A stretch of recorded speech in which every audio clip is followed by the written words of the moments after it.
C'est la clé pour aller dans la bonne direction dans votre vie, pour donner du sens à votre vie et ce que vous faites au quotidien. Et surtout, ça vous facilite la vie, car tout s'aligne quand vous vous connaissez bien. Bonjour, je suis Xavier Jalleran, soyez les bienvenus dans ce 70e épisode de Parlons Forme, le podcast qui vous fait du bien. Alors vous le savez, je vous propose une série de questions-réponses dans lesquelles je réponds aux questions que vous me posez le plus souvent. Et aujourd'hui, je vous propose de voir comment rester motivé dans le temps. 2 points avant de commencer. Le premier, c'est que vous pouvez accéder aux notes ainsi qu'à la retranscription écrite complète de ce podcast en vous rendant sur la page extraforme.fr/70. Et le deuxième point, c'est que vous avez la possibilité de m'envoyer votre question au format audio. Pour ça, il vous suffit de vous rendre sur la page extraforme.fr/question. Lorsque vous arrivez sur cette page, il y a un bouton orange sur lequel vous cliquez et vous pouvez vous enregistrer directement avec le micro de votre ordinateur ou de votre téléphone. Une fois que c'est fait, vous réécoutez pour vérifier que l'enregistrement est suffisamment audible et si c'est bon, vous cliquez sur un autre bouton et je recevrai directement votre question que je pourrai intégrer dans un éventuel futur épisode de Parlons Forme. Je pense que ça peut être vraiment sympa de vous avoir dans les épisodes et de vous entendre directement. Donc, si vous avez envie de poser votre question et d'apparaître dans le podcast, rendez-vous sur la page extraforme.fr/question. La question du jour, c'est comment rester motivé dans le temps. Alors bien évidemment sur cette question, il y a beaucoup de choses à dire et ça va être compliqué de vous partager tout ça dans un seul et même épisode de 15-20 minutes. Donc je vais vous donner des grandes idées. Après je vous invite vraiment à creuser plus si vous pensez que vous avez besoin de travailler sur ce sujet. Le premier point qui me paraît vraiment essentiel, c'est de savoir ce qui est important pour vous.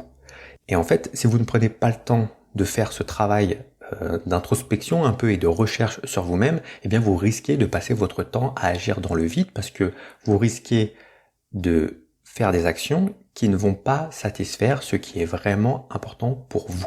Et quand je dis vous, j'insiste bien sur le vous, car la question n'est pas de savoir ce qui est important pour votre famille, pour vos amis, pour vos collègues de travail ou je ne sais qui, mais c'est vraiment ce qui est important pour vous.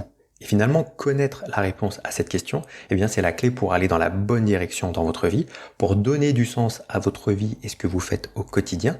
Et surtout, ça vous facilite la vie, car finalement, tout s'aligne quand vous vous connaissez bien. Et à ce moment-là, il est bien plus facile de prendre telle ou telle décision, même si parfois ces décisions sont entre guillemets difficiles. Si vous savez le pourquoi vous faites tout ça, ça va être beaucoup plus facile. Donc, pour commencer ce travail et identifier ce qui est vraiment important pour vous, je vous propose de répondre à ces 3 questions.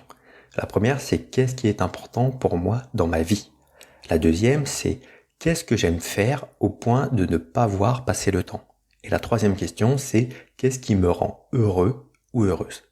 Alors, faites cet exercice à l'écrit.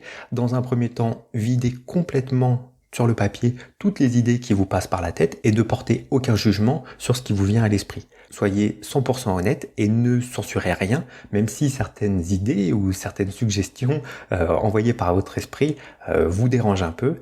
C'est pas grave, mettez tout sur un papier et vous pourrez toujours faire le tri dans un second temps. Et finalement, répondre à ces 3 questions peut déjà vous permettre d'identifier et de clarifier les valeurs les plus importantes pour vous. Alors, une valeur, ça peut être quelque chose comme l'empathie, l'audace, l'acceptation, le plaisir, la famille, la santé, l'argent, la spiritualité, le travail d'équipe, l'excellence, la liberté, la justice. Alors des valeurs, il y en a potentiellement des centaines, donc si ça peut vous aider, allez chercher des listes de valeurs sur internet. L'idée c'est en général d'identifier vos 5 à 10 valeurs les plus importantes pour vous. Une fois que vous avez fait ce travail, l'idée ça va être de définir un objectif qui va être aligné et soutenu par ces valeurs.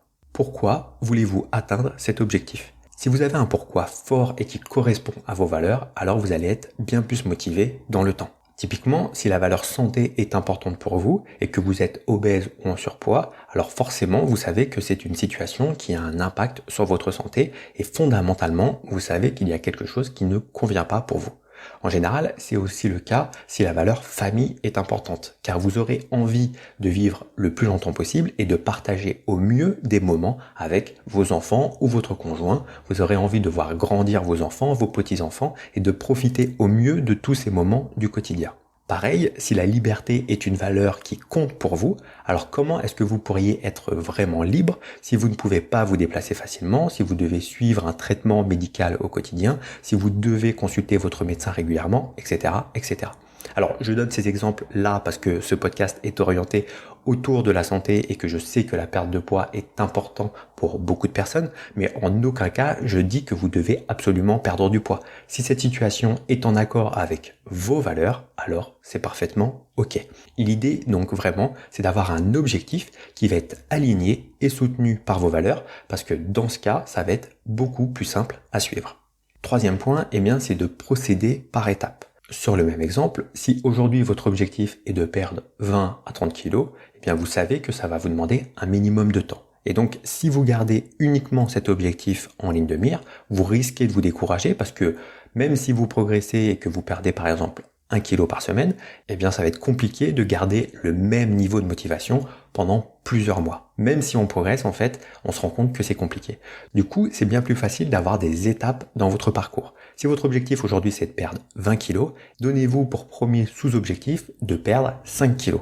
Et en fait, perdre 5 kilos, ça peut se faire en 4 ou 5 semaines. Et donc, c'est un délai de temps qui est bien plus acceptable et sur lequel vous pouvez vous reposer. Lorsque vous serez arrivé à ce premier objectif, déjà vous aurez commencé à obtenir des résultats, donc ça c'est motivant.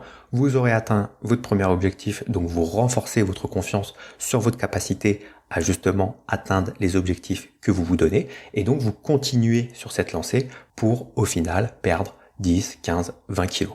Donc voilà, là j'ai donné un exemple de 5 kilos en 5 kilos. Après, c'est vous aussi en fonction de votre mental, de la vitesse à laquelle vous perdez du poids, vous pouvez définir des paliers qui sont différents.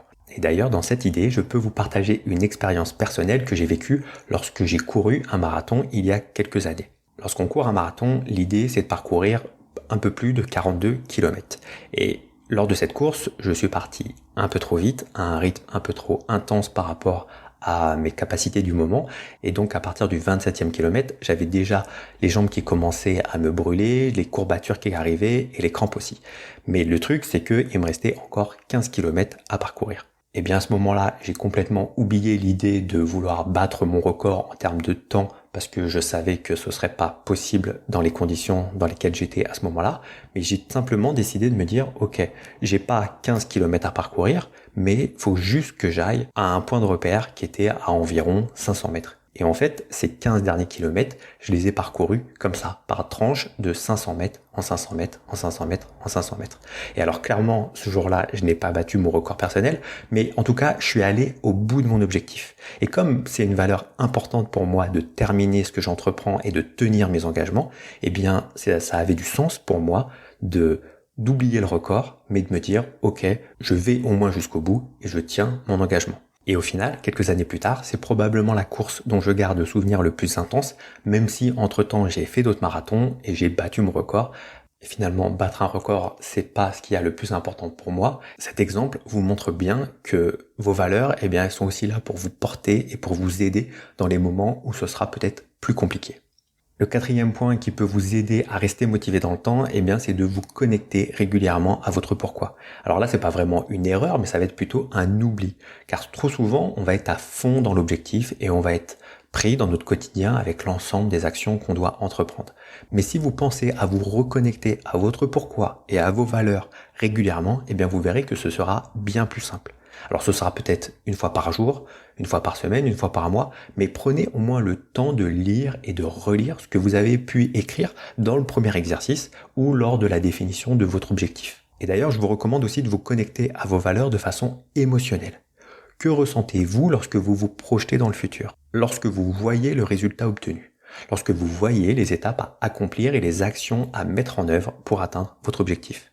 Vos émotions et votre ressenti sont comme un baromètre qui vous permet de savoir si vous êtes dans la bonne direction. Alors bien entendu, ça ne veut pas dire qu'il faut abandonner à la première difficulté, mais si vous êtes constamment dans le stress ou dans la contrainte, c'est probablement que quelque chose ne va pas dans ce processus. Et peut-être que vous avez défini cet objectif parce que vous pensiez que c'était la bonne chose à faire à ce moment-là, mais dans les faits, vous vous rendez compte que ça engendre du stress, que vous n'êtes pas motivé à le faire, peut-être qu'il est temps d'accepter l'idée que cet objectif, en réalité, ne vous correspond pas.